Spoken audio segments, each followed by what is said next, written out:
Ici Papa DM qui se dit que le soleil est en train de se dire que dans la vie j'aurais dû être un ninja.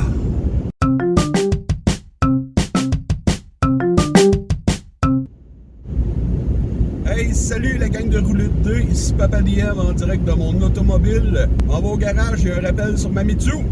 Hier, j'écoutais la télé, j'écoutais YouTube, j'écoutais Coup Critique, j'écoutais Montée de Level. Il a interviewé Charles Beauchesne, qui est un gars que j'aime vraiment beaucoup, il me fait rire tout le temps. Puis, à un moment donné, ils ont posé une question qui était: si tu avais un setting que tu n'as jamais fait, quelque chose que tu aimerais jouer dedans, tu sais, ce serait quoi ton setting? Puis je me disais, hey, il y en a 2-3 affaires dans la vie que moi, je me suis tout le temps dit, est-ce que ça serait cool? Tu sais, puis je l'ai jamais fait parce que les joueurs, souvent, on en jase, puis c'est pas ce qui les intéresse, puis je suis pas vraiment le genre de gars qui dit, hey, j'ai une idée, on va être ça, puis c'est qui embarque? Je suis plus du genre à faire, hey, quel joueur fait très bien ensemble? Parce que des chicanes en joueurs, il en arrive, puis ça me tente pas que ça recommence, puis que ça fasse planter une game. J'ai 2 idées de setting un matin que je vais vous jaser. En fait, j'en ai 3, mais la troisième, je me la réserve pour plus tard, parce que ça donne que je vais avoir une petite game online dans pas long en one-shot. J'ai l'intention d'utiliser cette idée-là, fait que je me la réserve. Je vous montrerai comment ça a été. Maudit soleil de mal. Donc voilà, première idée, c'est simple comme bonjour. Vous voyez, vous connaissez tous les Teenage Mutant Ninja Turtles, hein? Puis je m'en vais pas vers la Turtle, non monsieur. Là où je m'en vais, c'est vers, imaginez, prenez le temps, respirez, fermez les yeux, laissez-vous guider par ma voix. Une espèce de grosse ville, là, quelque chose de setting D&D, genre Waterdeep. Je ferais pas semblant de connaître ces affaires-là. Pour moi, Faerun, like Dragonlance, whatever, j'en connais aucun. J'ai toujours fait mes affaires tout seul parce que c'est ça. Donc, une belle grosse ville avec bien des habitants, ok, là? On va dire que c'est un New York médiéval. Et là, dans le tas, dans les égouts de la ville, près du port, il y a 4 petits gobelins qui ont été élevés par... Elle sait pas trop. Tu sais, je pourrais faire un rat, ça pourrait être cool. Mais en même temps, je me dis, ce serait peut-être l'occasion d'utiliser un autre type de créature. Tu sais, je sais pas, un Rabbit Folk. J'ai vu que ça vient de sortir là sur... voyons. Honor d'Arcana, voilà, ça vient de sortir là-dessus.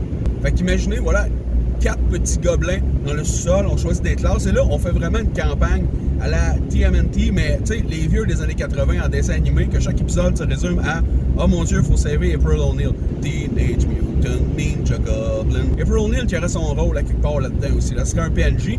Peut-être que ce serait un player, tu sais, quelqu'un qui vient rejoindre et qui fait des affaires. Surtout dans les nouvelles générations, April O'Neil là, elle est bonne pour la baston. Hey, Casey Jones, c'est du sacoche, ce gars-là.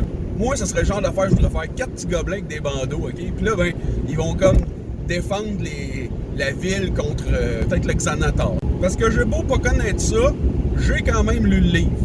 Tu sais, ça serait cool avec 4 petits gobelins, un setting où il n'y aurait pas trop de magie, tu sais, ou en tout cas juste les méchants en auraient peut-être pour pouvoir créer des Tokka, Hellraiser, tu sais, genre de voilà. Deuxième idée, beaucoup plus sobre, que j'avais depuis longtemps, le jeu de rôle, le Doctor Who, me tentait pas tant. Honnêtement, dans ma tête, être 4 d'une game de Doctor Who, puis il y en a un qui fait le Docteur, c'est pas mon... non, je me vois pas faire ça.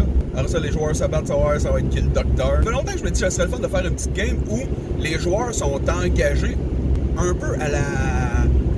j'ai oublié le nom de l'émission. Tu sais, genre une game où ils font partie d'une agence qui règle des problèmes dans le passé ou dans le futur, tu sais.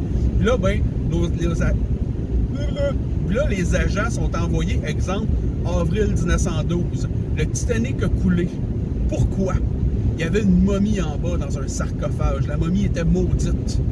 Allez enquêter là-dessus. Et surtout, ne défaites pas la timeline.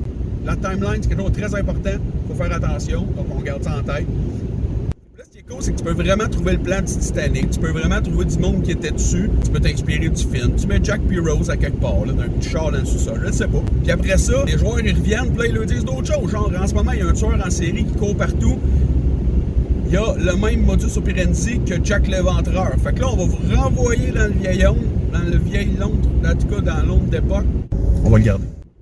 Vous me trouvez Jack l'Éventreur, puis vous me finissez ça, ok? Mais après ces meurtres, ne défaites pas la timeline. Fait que là, il reviendrait, puis il se courrait là-dedans, puis il trouve Jack, puis il le ramène, ou il le descend. Je sais pas, ils feront ça à leur sauce, là. Mais tu sais, quelque chose de ce genre-là, je trouve que ça serait cool.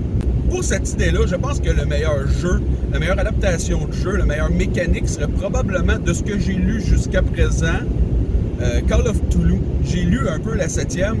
C'est-tu le Core Book, ça s'appelle?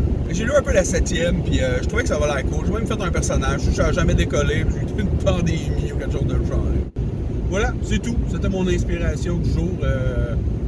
Utilisez ces idées-là. Allez-y, faites-les. Dites-moi comment ça a été. Pour pouvoir prendre vos idées, faire une game, je vous dirai mes idées. Puis après ça, vous pouvez la faire avec un autre groupe, tu sais. Puis on va continuer comme ça éternellement à surfer sur les idées les uns des autres. Ce serait merveilleux. Voilà, c'est tout. Bonne journée. Ciao, bye, les roulés de dés. Teenage Mutant Ninja Goblin. Teenage Mutant Ninja Goblin.